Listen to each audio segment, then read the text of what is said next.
Hey, you guys know that I do a lot of kitchen projects. Well, because other than woodworking, I really like to cook a lot. And I use a lot of cookbooks, and well, actually I get them from the library because, well, again, I'm a cheapskate.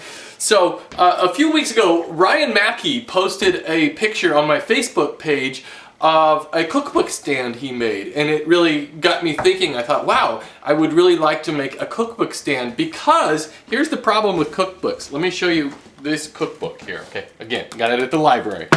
You open it up here, and what happens? It falls apart, just like, well, it doesn't fall apart, but it closes up like that. So what I did was made this cookbook stand that has a bar in here which will hold the book in place. Okay, and it's adjustable. So, okay, so you got a cookbook like this, and it'll sit just like that. Now, say that you have a thinner cookbook. Here's a real thin cookbook here.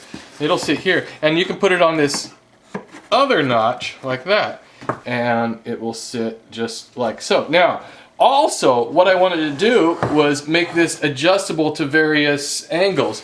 So what I did is I worked out this little system here where I can slide this little third leg down, and it'll sit up a little straighter. Or if I want it to be, gosh, almost, I don't know, 30 degrees down, I can do it that way. So anyways, this is a really cool project, and if you do any amount of cooking and you use cookbooks, you know, give this a shot. It's real simple.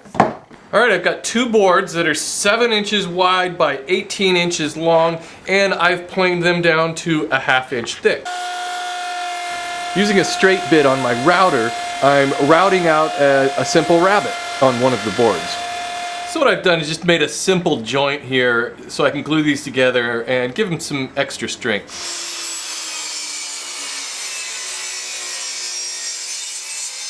I ripped that second board down to a little over 2 inches wide, and that'll fit in just like that, but I don't want to glue it up just yet. I've cut a 4-inch diameter circle out of 3/4 inch lumber, and now I just want to cut off a flat side.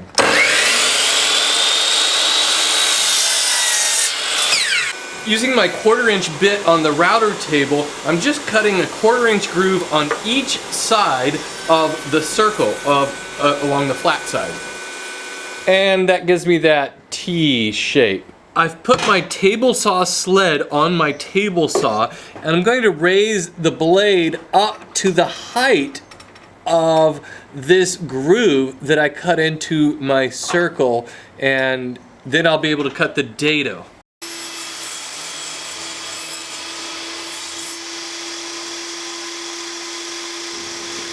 You could certainly use a dado stack or a router bit to cut this dado, but I'm just going to use my, regular saw blade and just do multiple passes.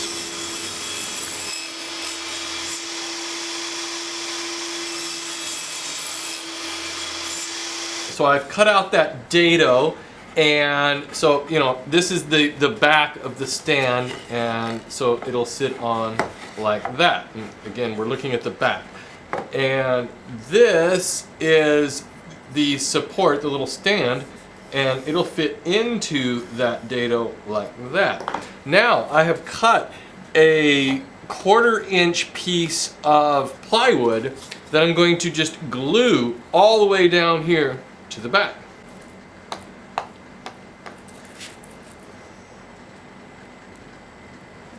Now I'll just make a few passes through that plywood and to create about a 1/4 inch opening. And that gives me that little T shape in there, in which I can put this little cut off round piece. This will be the, the leg, the support, and it'll slide through it just like that. Now I can glue on the base. So here's the whole setup, and I've got my groove down here, which will, this will set like that. Now, one thing that I have discovered by trial and error is that this really needs to fit pretty tight, especially on this side. I dug out my dado here probably a little bit too deep. So, what I did is I just put some edge banding on here to make it a little tighter, and that way otherwise it was just like sliding out, and so it wouldn't stay put. So now it is fully adjustable. I've cut out 2 more 4-inch circles, and I've just got this clamped up right now just to see how it's going to work out. And what I want to do is I want to cut a groove here and here that I can drop a dowel into. I've marked where those notches need to go, and I'm just going to cut them out on the bandsaw.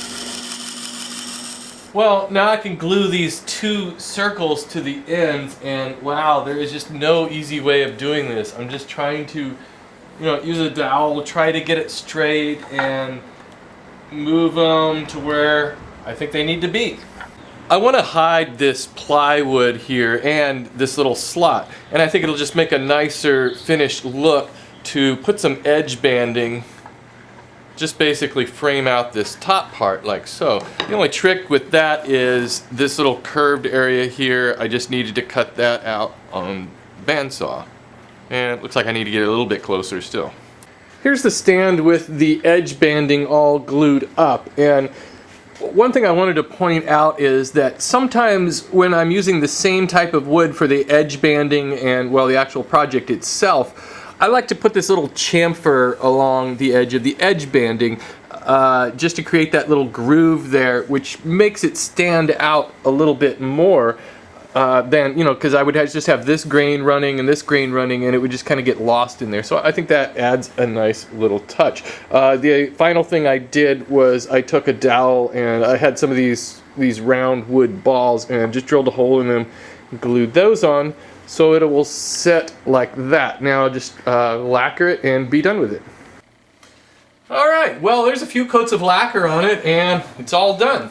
So I'm going to be getting a lot of use out of this cookbook stand, and again I want to thank Ryan Mackey for inspiring me to make this project. Visit me on my Facebook page. Just do a search for Woodworking for Mere Mortals on Facebook and you'll find me, and you can like me on there. And of course always visit my website at woodworkingformeremortals.com. Bon appetit!